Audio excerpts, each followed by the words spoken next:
Well, thank you for joining us today again for this webinar on the value of philanthropy infrastructure. Before we start, I have to let you know that you are being recorded and there will be a video on Wing's webpage and on Wing's YouTube page later for viewing. Also, some tips about using Webex. If you lose your internet connection for some reason, you can just reconnect using the link I emailed you earlier today or yesterday. If you need any extra help or if you have any questions, you can just raise your hand or use the chat box on the right-hand side of your screen.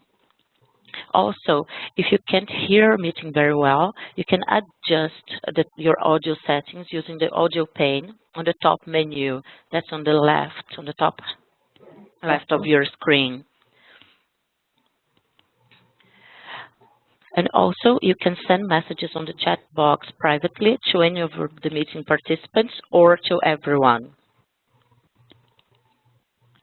Today with us at the webinar, we'll have Ibrahim from the John Gerhart Center for Philanthropy and Civic Engagement. She's the Center's Director and also Wing's board member. We also have Helena Monteiro, that's Wing's Executive Director, and myself, Pinho, Wing's Knowledge Management Coordinator, will be presenting and being your moderator today. I'll pass the word to Barbara right now, who will be talking a little bit about Wings and philanthropy infrastructure. Barbara?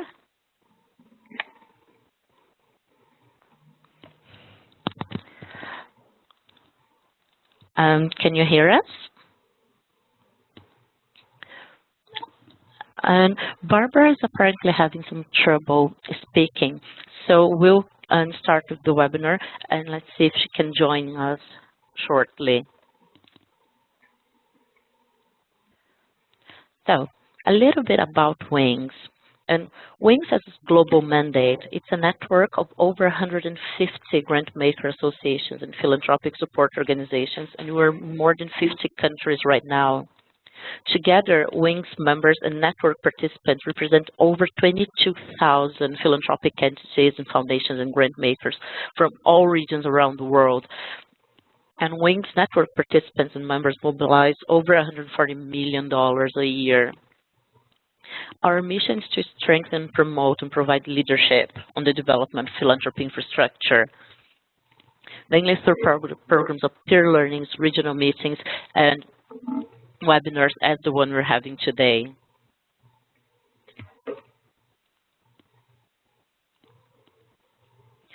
A little bit about global philanthropy.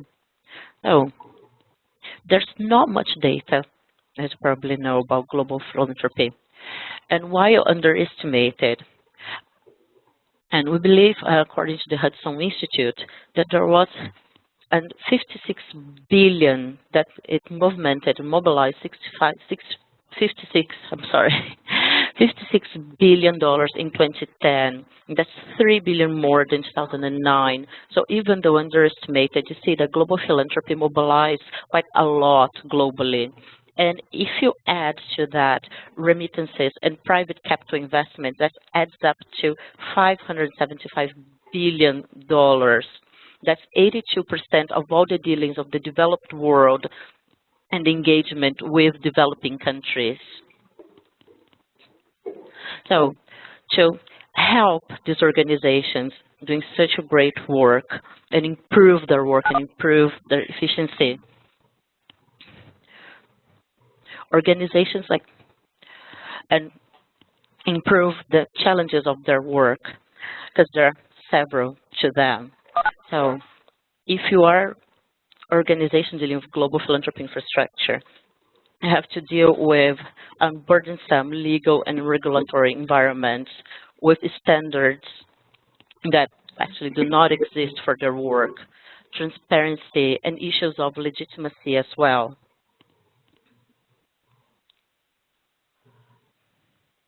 So, organizations of support organizations for philanthropy can help these organizations, foundations, and grant makers worldwide improve their work and be more efficient towards it.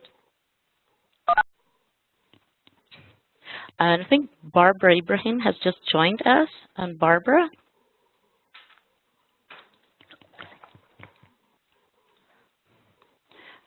And Barbara, can you hear us?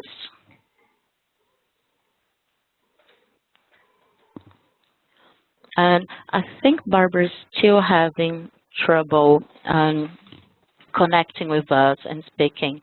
So we'll wait for her a little bit longer and see if she managed to connect and the technology issues.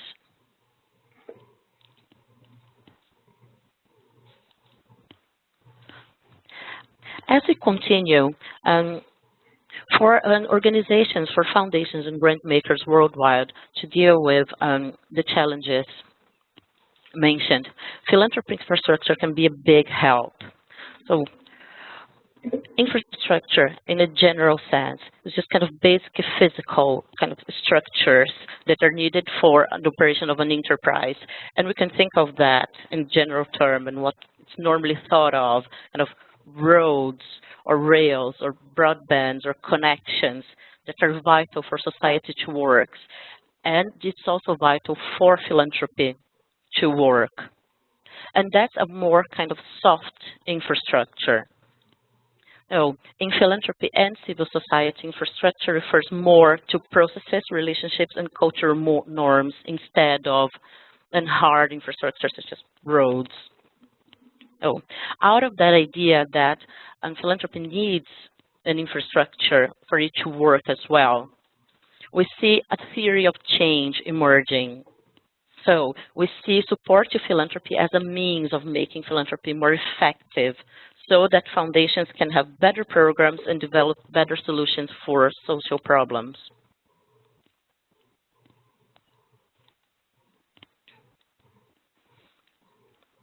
And one of the key variables for this theory of change to work is the enabling environment. So we have the legal framework, tax structure, an accountability system, and institutional capacity or resources that are vital for global philanthropy to work. And support organizations serving philanthropy have a key role in achieving this enabling environment because these organizations, they do have an effect on the underlying conditions, cultural conditions of a society. They can advocate for global philanthropy and how it can help civil society. And support organizations can also provide spaces for innovators and for different organizations to gather their ideas and move the field forward.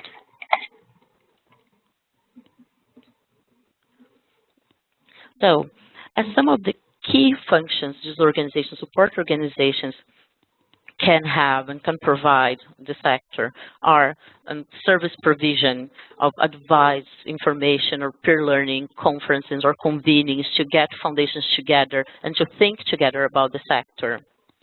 Can also share knowledge and collaborations. If a foundation is doing work somewhere and another foundation might not know is doing something similar, they can get together and learn about each other's work. Support organizations, also vitally important, can represent philanthropy as a field interest. So they can promote the value of philanthropy to the general public and promote a culture of giving. But of course, and philanthropy infrastructure also faces some challenges, as the field as a whole faces challenges. And two of them are this preference funders generally give to visible and direct benefits, and you can't blame someone for wanting to provide assistance to something that's more tangible and something that's measurable. And also from the part of support organizations, from our part, that we rarely describe well and evaluate the work we've been doing. And that's something we have to focus on to show the world that the work support organizations do are important. WINGS started doing that a while ago, and on our 2010 Community Philanthropy Report, we found that the best predictor for the number of community foundations in a country in 2008 or 2010 was the number of support organizations in the same countries in 2003. So if you have a strong infrastructure in 2003, you will have more community foundations in the country in 2008 or 2010. So that's one of the facts we can use to push the sector forward and improve philanthropy support and show how important it is for the sector. And Wings has done several research on the topic, and we'll go on to know what we actually know about philanthropy support organizations and philanthropy. I'll pass on to Helena, who will tell us more about the findings we have about support organizations around the world. Helena?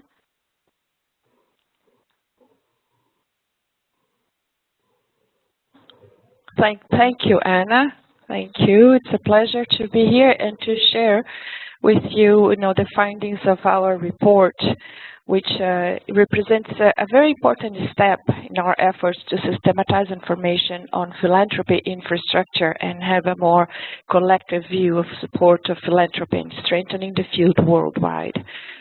It's a pleasure to see that we have many Wings members attending the meeting. Some of them, I imagine, are already familiar with the report, and others, if the report is new or you haven't had a chance to look at it, I strongly recommend you download on our website and read the full report, as you find interesting information that you can compare to your own institution, your own organization. So sharing a little bit with you in terms of what you know about our findings. Well, you can see here where most of our members are located, and we know that 60% of Wings members are based in Europe and North America, with the other 40% being based in the other regions of the world. Of course, where philanthropy is already older or larger, you would have a larger number of infrastructure organizations as well. And that same trend goes for when you look at support organizations serving philanthropy that work at a national or international level. So we can see that the largest number of organizations working at international level also come from the United States, which and Europe as well. And most of them tend to say that they work globally more than international. And just for clarification, when you see the subnational, those are organizations that work within a specific region of a country, such as the regional associations we see in the United States. But in a large sense, most of Wings members work within their own entire, domestic country area at the national level. If we could go ahead, Anna, for the next next slide. You can move on the slides by Okay. clicking the arrows. Thank you. There you go. So we can see that the good news is that membership is growing immensely in Asia Pacific, Sub-Saharan Africa, and Arab region, and also Latin America.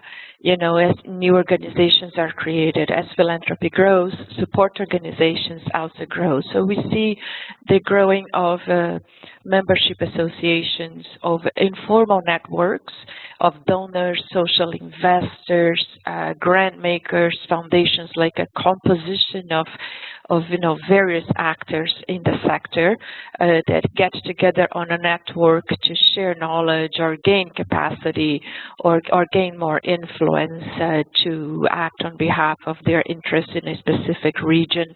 So this is quite an interesting trend to see this growth in various parts of the world.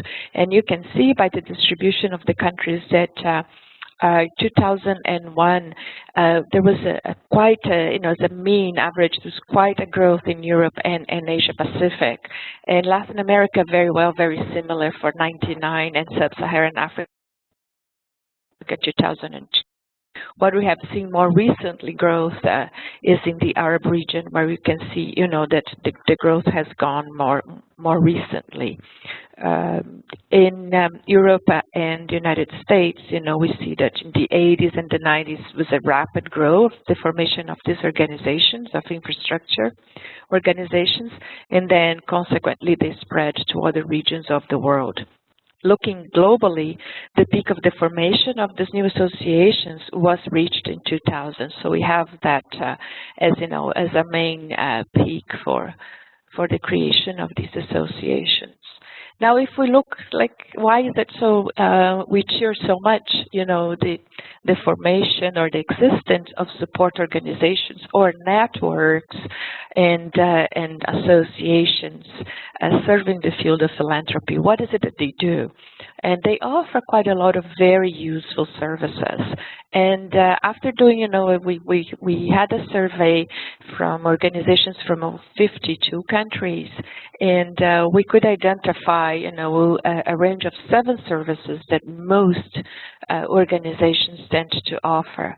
So convening, having meetings, conference seminars, that's a plus. And we all know how important that is in terms of advancing understanding on issues, mobilizing for advocacy, sharing information. So the importance of conferences and seminars, it's not underplayed by these organizations. They also offer, a number of them offer training and development, which is quite appreciated by the foundations, the private social investors, the donors, the newcomers to the field, the new generation, the old generation wants to get, more updated information. And along with training comes information services, and then the affinity groups that, have a specific focus on certain issues. So this is, a very important value that support organizations can offer, helping people to break out isolation, to know that they're not alone with their challenges, but also their bright ideas and innovations, and exploring possibilities for collaboration, sharing best practices, new knowledge, upcoming knowledge, restoring or revisiting old traditions and old discourse on philanthropy and private social investment, comparing to what is this sector now. All those important activities are provided as part of the services of support organizations serving philanthropy or infrastructure organizations. When we look at WINGS as a global network, we can see that the power of bringing support infrastructure together, together WINGS members mobilize almost 140 million US dollars that are invested for the social good. So this is quite a spread, of resources, very important. And the more we know about what our members are supporting and about our members' or our members' clients, which areas they're working on, the better we'll be able to have a global picture of philanthropy and understand philanthropy as a field that is evolving according, to how the world is developing as well. So that will allow us, the more information we have, to look at, to provide inputs for more strategic planning, for better collaboration, for better allocation of resources. So this effort of having a collective picture, it's quite important, especially if you consider that we're talking about a significant amount of resources that are invested. Another factor to take into consideration is that while, infrastructure organizations tend to have quite a large demand, and often they're expected to influence on better policy in doing advocacy for an enabling environment for philanthropy. They're expected to engage, motivate, and promote new donors or new private social investors. So while infrastructure organizations, they have quite an important demand to fulfill, most of them work with very small staff. Membership associations tend to have, a small team working, usually with an average of 5 staff members, to look usually of a group of social investors, donors, foundations, philanthropists. support organizations, which usually tend to be like knowledge-based organizations that work with generating knowledge, managing knowledge to provide information for the sector. Those tend to have a little bit larger organization in terms of having 15 or more staff members. But even so, given the expectations of contributing to influence the sector, to promote and strengthen philanthropy as a source, a resource for common good, it's still a small number of staff in the sense of what you're saying. In terms of us, of Wings, what is our network reach, right? And we can say that a large percentage of our members are structured as a membership association. And some are networks, and this is a recent growth. And we have seen in our network some discussions of membership associations changing their model more towards a network model, which is a more horizontal structure and more engaged of members. And then we have about 1/3 of our members in support organizations. They, this group of infrastructure organizations represent over 20,000 grant makers, foundations, social investors, donors, charities, philanthropic organizations. Depends on which region of the world you are, use a different name. But that's the large representation of Wings network. Infrastructure organizations who they represent that are doing directly, investment in social good with private resources. So this is quite an amazing, interesting number. We also were able to find, as Anna mentioned, philanthropy infrastructure, as any sort of infrastructure, is that kind of, work that we need, but we don't see it very visibly, or we are not appreciative of it every day. Even though we use it every day, we need it every day to operate. This need is often overseen by all of us. So that happens the same with philanthropy infrastructure. So we found that it will be a useful exercise to look at what is the benefits, or what is their contribution from the philanthropic organizations perspective. So the members, social investors or grant makers, donors, foundations that are involved with a support organization or with a membership association or with a network, we ask them, what do you find useful? And you can see in this graphic here, even though it's not organized by priority, we can see that training and information services are by far the most appreciated, along with seminars and conferences. So people that, equal for people that have been, or players and actors and foundations that have been in action for 50 years or more, or for those that are just engaging today, or for the new generation, people have a strong need for information, for training, for peer learning, and for getting together in seminars, workshops, and conferences. People need more information, need to share. Philanthropy is often dealing with a ever moving target. Social issues get ever more complex. We're living in a more interdependent world. Work on cross-border grieving is increasing, as a trend for the past 20 years or more. So we can see that these needs are there, and that foundations, grant makers, social investors tend to appreciate those services that are offered for infrastructure: the training, the convening in conferences, seminars, the peer learning events, and the information services.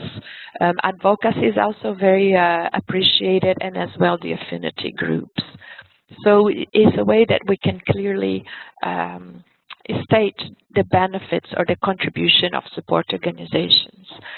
Moving forward towards trying to get a better understanding of what are the benefits really of infrastructure organizations. Can we have a more concrete understanding in a sense that we could measure? Can we provide a framework for our members so they can measure their work to their own clients and members, and to media in general, to large society in general? So how can we be more concrete in identifying, measuring, and evaluating the contribution of infrastructure organizations serving philanthropy in building the field and the sector?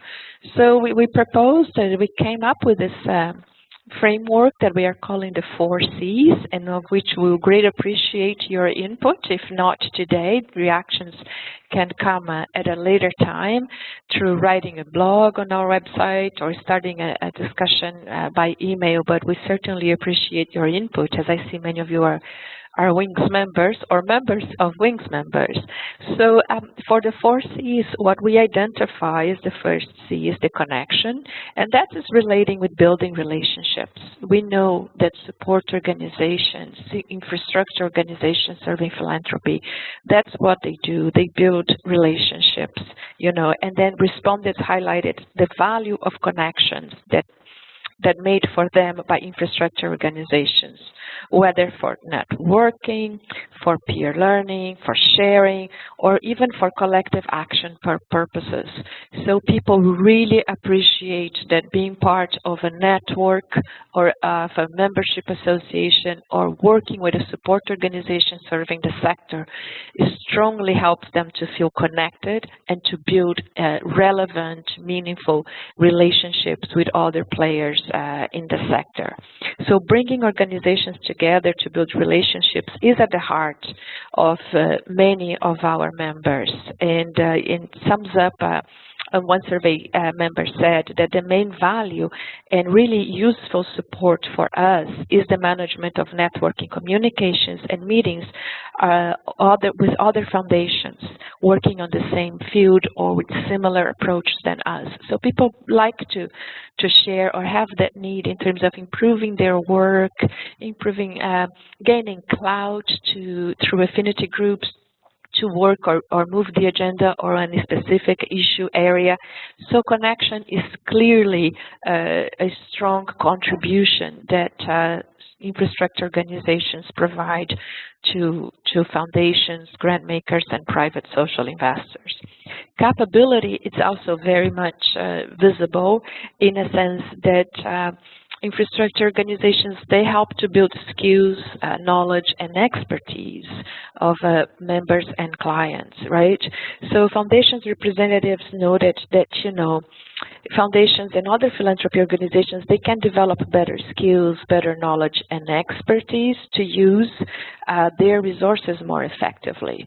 So that's often a concern of grant makers, foundations, and private social investors, how their private social investment or how their philanthropy can have a more effective impact in a more efficient way, and they find that the tools, the discussions, the workshops, the knowledge and the expertise that our associations bring to them help them in this sense. So capability, the idea of sharing knowledge, skills, new tools, expertise, it's also greatly appreciated and is directly connected to foundations feeling that it helps them do a better private social investment, to do a more effective philanthropy.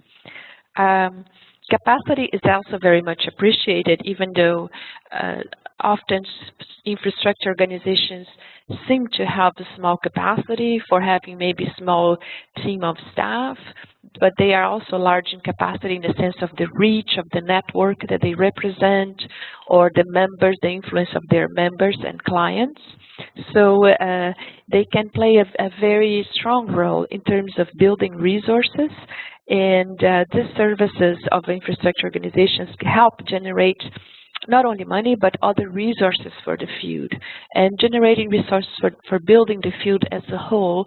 So it's not for working on one specific area, but looking at better measurement tools, better, assessment of impact, better ways identifying more effective ways of engaging new donors or engaging private social investors, looking at better ways of collecting or mobilizing resources for new and emerging models of private social investment. So the infrastructure organizations have quite a lot to contribute in terms of building capacity and building resources for the field. Sometimes one innovator with one idea needs to connect with other ideas and other innovators to gain that clout. And that's what a lot of infrastructure organizations can contribute. And then finally, and as equally important as the other three C's, is the credit. So building reputation, recognition, and influence is very much appreciated. Providing a better understanding not only within the field of foundations and grant makers and private social investors, but building connections, building trust with governments, building the reputation of philanthropy with the general society or to open society in one specific country or in various regions. That's an important function and contribution of infrastructure organizations, and they're well placed to play this role, and there is a demand for them to play this function as well.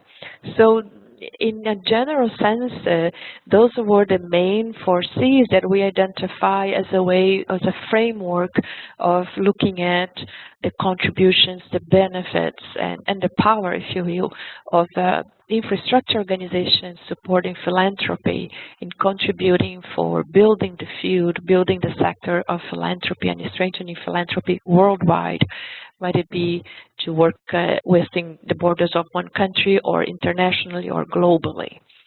So I will end here because I know we're conscious of time, and I know I could speak for much longer, but I will choose not to. And just before passing back to Anna, I would like to encourage you again to share your comments today, especially on the 4 C's, or later on our blog, or write a blog to us, or write an email and we will respond. Thank you very much. Thank you, Helena. So from this great framework, just as infrastructure works, what can we do from here? How can we work towards a more effective philanthropy infrastructure? We have identified kind of 4 general areas where more of our efforts can be focused on, so that we can improve our work and so that we can show the world the work that philanthropy infrastructure organizations have been doing. So the first one, and I'm suspicious to talk about this one as Wing's Knowledge Management Coordinator, is to improve data collection. If the private sector is using data and information to improve their work and to find out better ways to be more efficient and work together to get partnerships, there's no reason why the philanthropic sector shouldn't be doing the same. So we need to improve data collection and improve how the work has been doing. And we have been working with Wings members to do that and to improve how key terms are understood and to build a more kind of standardized understanding of the field in a sense. And it's funny that we started doing that by collecting questionnaires on Wings members and ask their members. So infrastructure organizations are surveying foundations and grant makers worldwide. We compared several questionnaires, and there was just one question in common, and that wasn't even the name of the foundation. It was the geographic area covered. So you have questionnaires that can range from 10 to 300 questions. I mean 300 questions. So there's no way you can compare this information unless you start working together and start collaborating, which is really important to understand the field and how it works. Something Wings have been doing to improve that is the Global Philanthropy Data Charter. And it's a framework we build with the help of several Wings members and other organizations from the philanthropic sector working with data as a framework to guide them as they set out to improve data collection. So it's code of good practice to improve working relationships and also a framework to engage other sectors in society. So, for instance, we have some cases here, and the Community Foundations Atlas, it's a project on Wings have been on with 4 other organizations, include the Mott Foundation, the Foundation Center, and the Cleveland Foundation in the US. So we're both inputting our data together, and we're putting our efforts collaborating to build a map on community philanthropy. So how can you do that without a few kind of values and principles to guide this work?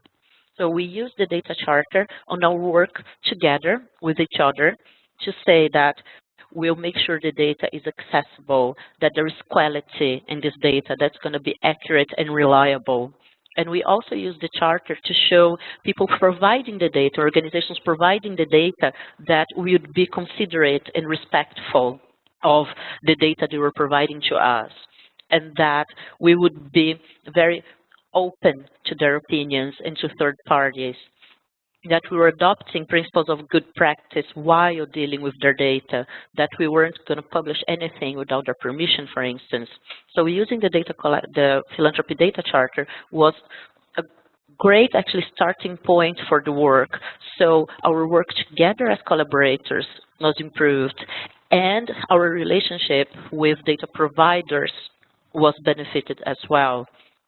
So you can get more information on the Philanthropy Data Charter on the website and philanthropydata.wingsweb.org, and you can also visit Wings' website.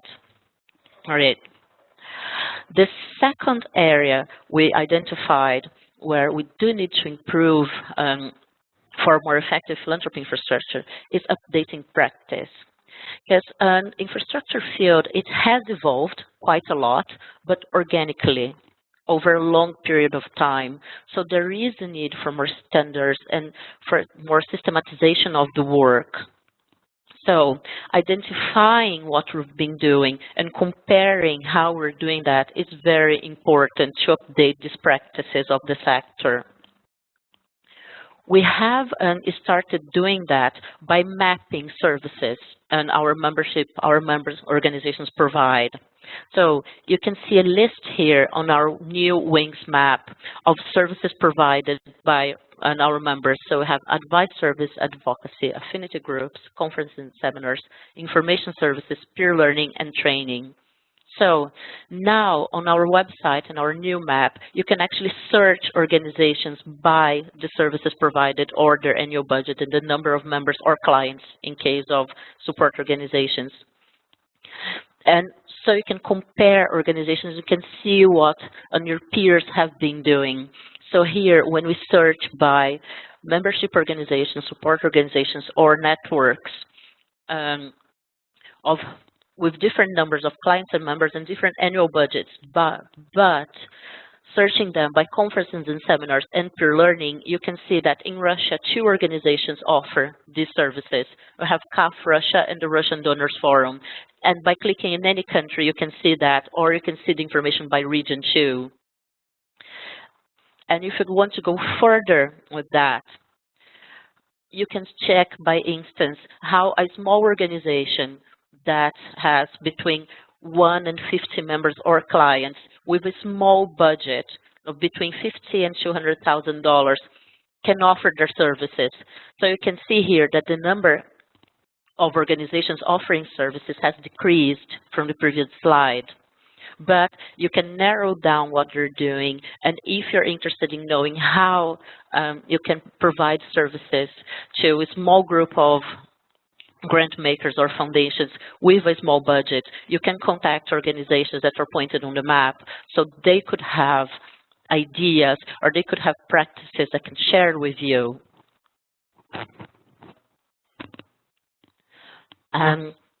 The next step we found for more effective philanthropy infrastructure is impact assessment. We're just highlighting here the 4 C's because we need to demonstrate how investing in infrastructure organizations can help the sector. So identifying a set of indicators is really important, as Helena pointed out, and also capturing individual stories. So working with our network to find organizations foundations and philanthropic organizations worldwide that have benefited from infrastructure organizations is an important point in our work. And finally, and some would argue that's the most important part of it, you need to communicate and learn how to better communicate the value of philanthropy infrastructure, because sometimes it doesn't matter if you're doing a great job if the world doesn't know about it. So developing a strategy to do that and to better communicate, or checking who our primary audience is, basically, or a secondary audience, how can we reach out to them? And what are the outcomes we expect from any communications activities? And how can we kind of have the best communications frame that addresses several of the issues we've identified in the sector? So a report like this Wings Infrastructure Report is important to kind of systematize what we know about organizations and start communicating what they have been doing. But there are several other steps we can take. So this report and all the work Wings has been doing is just the start of a long process whereby we're counting on the help and collaboration and support from the Wings network participants and members, and also other organizations from the philanthropic sector, because we're not alone in the sector.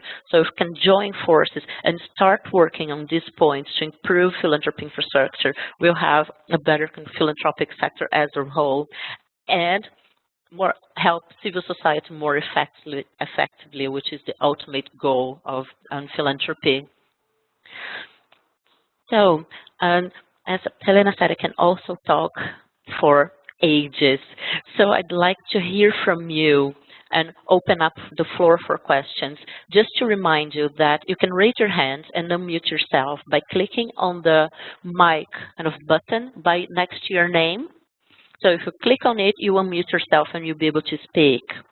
You can also write questions on the chat box on the right-hand side. You can send questions to everyone, or you can send them privately to me or Helena, and then we'll say them out loud. We have a question.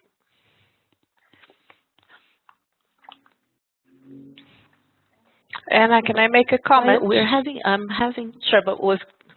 Yeah, sure, just a second. And if you're having trouble sending messages on the chat box, just please raise your hand, because we might have had a kind of technical problem here. Sorry, Helena, go on. While people are getting ready for answering their questions, if you could go back to the slide of the Wings Network map.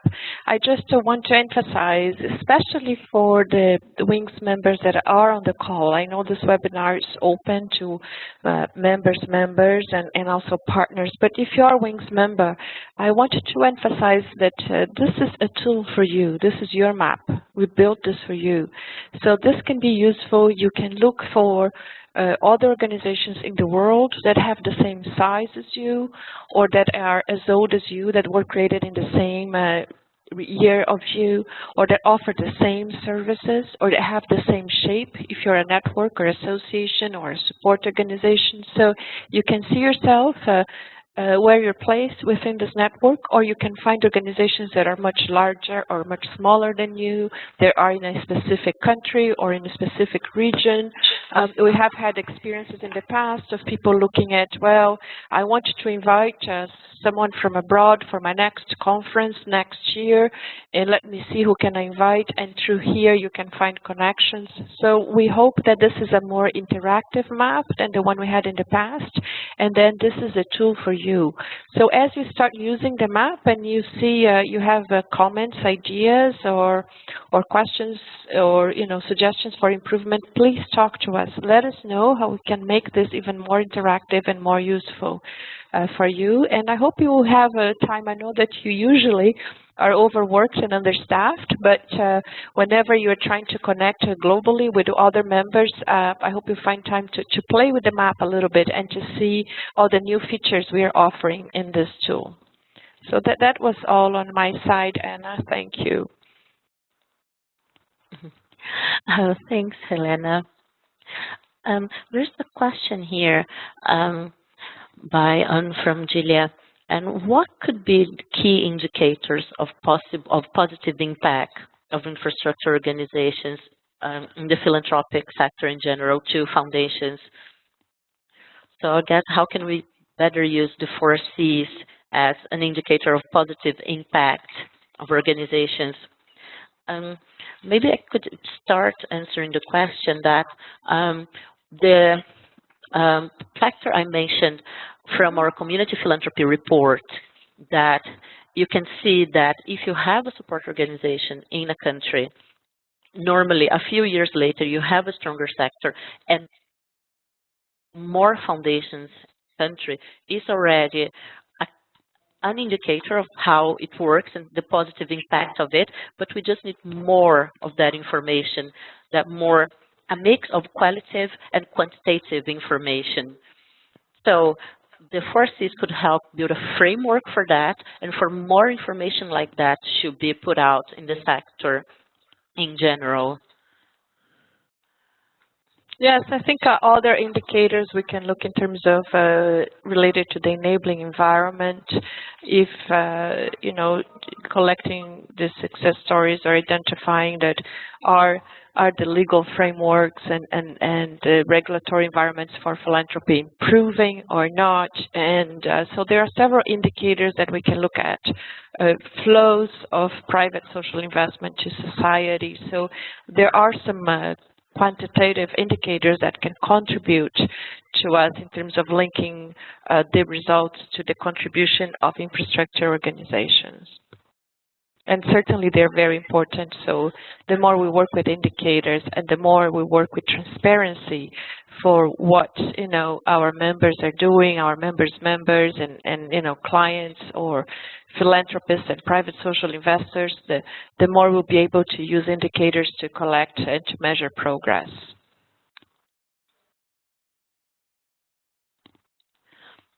And thank you, Helena. I'd just like to let you know that Barbara Ibrahim sends her sincere apologies that she couldn't speak here today, but she's here at the webinar. She can hear us, but unfortunately, due to a technological problem, that this happens, and she couldn't unfortunately speak here today, and she apologizes. We have time for a final question that we have here, that how can improvements on data collection, such as the data charter, can help demonstrate the impact of support organizations, or how can data collection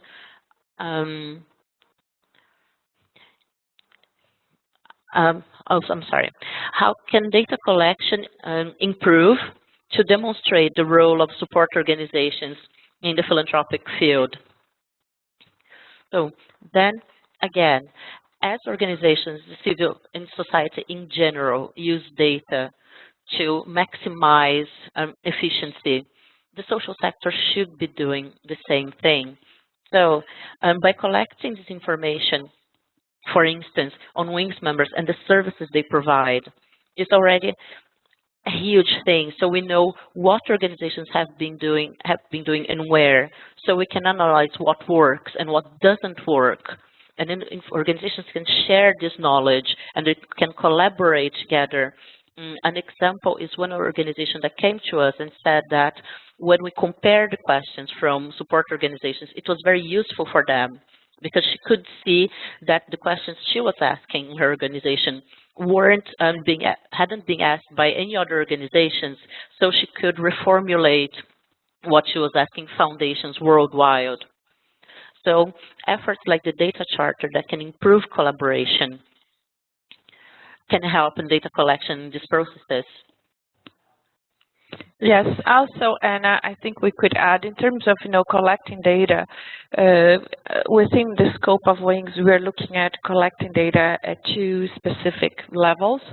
One is collecting data on infrastructure organizations. It's also hard to do that. So it's important for that infrastructure organizations can also be more transparent, or networks of donors or membership associations to share with the network, their size, their budget, the work that they're doing, how many members or clients or organizations or actors they're working with, what is their main focus of work, sharing details on what are the challenges for the legal regulatory environment. So sharing with us the data of infrastructure organizations is as important as having data on the work of the actual private social investment or the work of actual foundations. Both levels are important if you're looking at build the field of philanthropy as an influential sector, contributing for the social good, contributing for social development that has credibility.